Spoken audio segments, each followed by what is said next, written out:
Welcome student.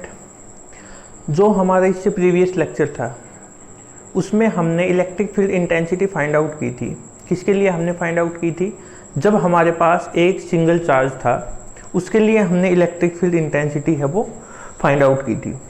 अब जो हमारा नेक्स्ट टॉपिक है इसमें भाई हम electric field intensity find out करने वाले हैं। किसके लिए?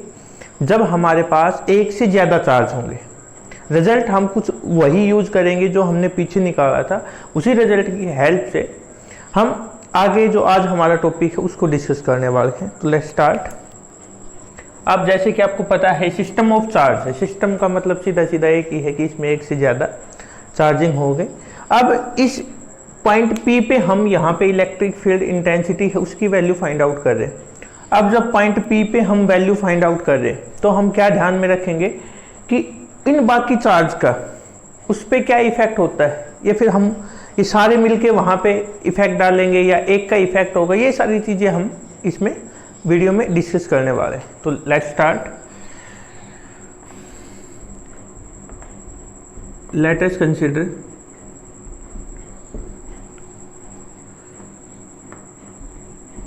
a system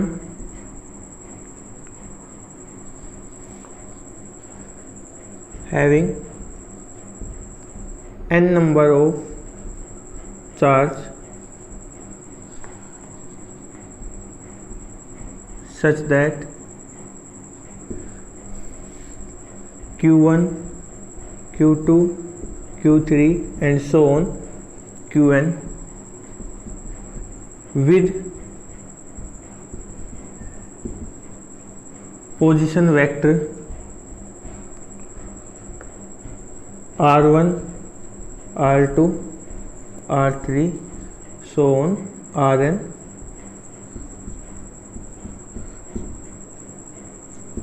respectively. अब let P be the point where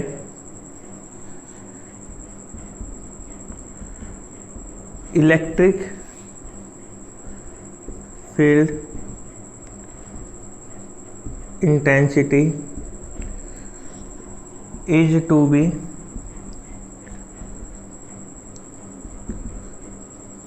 determined. P हमारा वहाँ पे एक पॉइंट हमने माना है और इसका जो पोजीशन वेक्टर है वो हमने अभी चलो नहीं लिखा है, हम लिख देंगे। कितना है भाई? वो r है। ठीक है। अब हमारे पास क्या गिवन है कि जो E हमारे पास E1 हम इसमें इलेक्ट्रिक फील्ड इंटेंसिटी मानेंगे, वो किसके कारण होगा? चार्ज Q1 के कारण। Let E1 be the electric field intensity due to charge q1. So E1 is equal to q1 upon 4 pi epsilon naught r1p का स्क्वायर इंटू में unit vector r1p, where r1p is unit vector from q1 to p। ये हमारे पास value आ गई। अब इसी तरीके से यदि हम निकालें similarly E2 is equal to q2 upon 4 pi epsilon naught r2p का square r2p unit vector. E3 यदि हम निकालें तो q3 4 pi epsilon naught r3p का square r3p unit vector. En यदि हम निकालें qn 4 pi epsilon naught RNP का स्क्वायर RNP यूनिट वेक्टर। इस तरीके से हमारे पास इनकी वैल्यू। अब यदि हम टोटल की बात करें, जो E होगा वो किसके इक्वल होगा भाई, E1 plus E2 and so on E3 and so on En के इक्वल। सबका हमें सम कर देना है, ठीक है। अब पहले इसको एक बार आप स्क्रीनशॉट लेके इसको नोट डाउन कर लो, क्योंकि इसको इरेज करना पड़ेगा भाई, वरना कैलकुलेशन है वो उसमें हमें दिक्कत आएगी।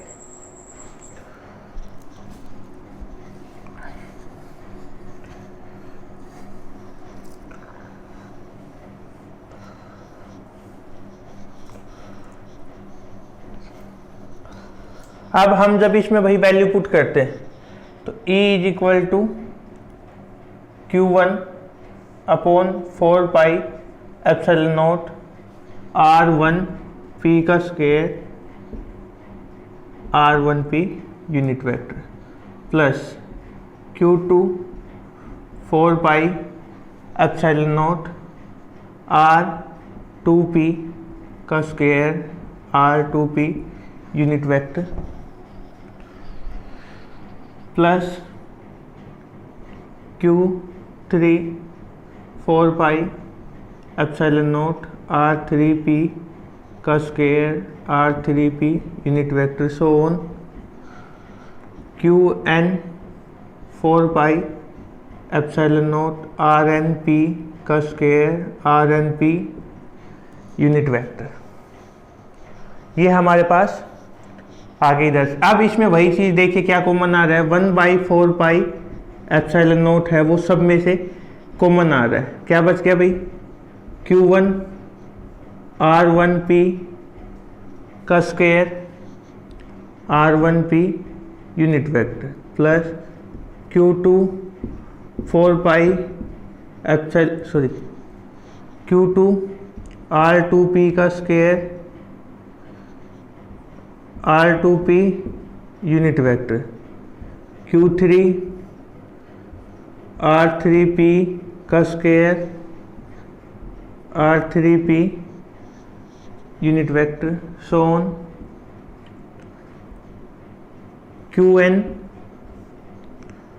RnP का स्क्वायर RnP यूनिट वेक्टर। इससे पहले वाला जब हमारा एक टॉपिक था उसमें मैंने आपको बताया था कि यदि भाई n तक हमारा जो सम चला जाए, यदि कोई भी हमारे पास क्वांटिटी दे रखी हो और उसमें जो सम है वो हमारा कहाँ तक चला जाए, n तक, तो हम उसको किसकी फॉर्म में लिख सकते हैं, उसको हम लिख सकते हैं यूनिट वेक्टर की, उसकी समेशन की फॉर्म में हम उस चीज़ को लिख सकते हैं। समेशन यदि हम लिखे तो किसके इक्वल आएगा भाई, E is equal to 1/4 pi epsilon naught common है, ठीक है। समेशन हमने लगा दिया। क्या बताया था, I उसकी जगह पे लिखेंगे जो वैल्यू हमें लगातार चेंज करनी हो, और वो चेंज है वो हम कहाँ से शुरू करने वाले हैं, उसकी जगह पे क्या आएगा 1। कहाँ तक लेके जाएंगे, तो I is equal to n तक हम वो लेके जाने वाले हैं। क्या वैल्यू 1 है, 2 3, ये हर बार चेंज हो रहा है, तो यहाँ पे क्या लिख दिया हमने अपॉन R P सब में है भाई, लेकिन जो ये वैल्यू है ये इसी के साथ चेंज हो रही है, मतलब RIP का स्क्वायर और ये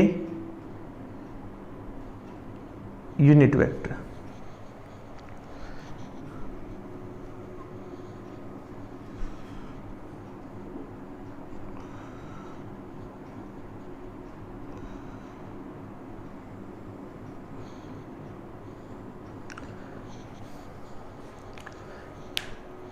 ये हमारा रिजल्ट है भाई।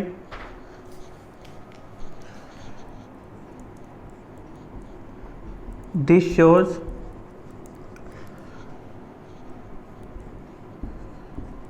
The total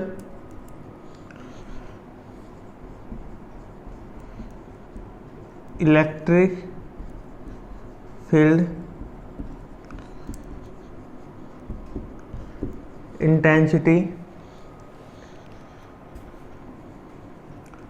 due to a system of charge. यदि ये तो आप मान के चलो कि जब हमारे पास चाहे टॉपिक कोई सा भी हो, जब रिजल्ट है वो एक से ज़्यादा के लिए होगा, तो मोस्टली केस में हम क्या यूज करने वाले हैं भाई, हम समेशन का यूज करने वाले हैं। और डायग्राम नहीं, इसका कोई डायग्राम इतना हार्ड है, बिल्कुल आसान सा टॉपिक था और आई थिंक कि हो ही जाएगा एक बार में। ठीक है, थैंक यू।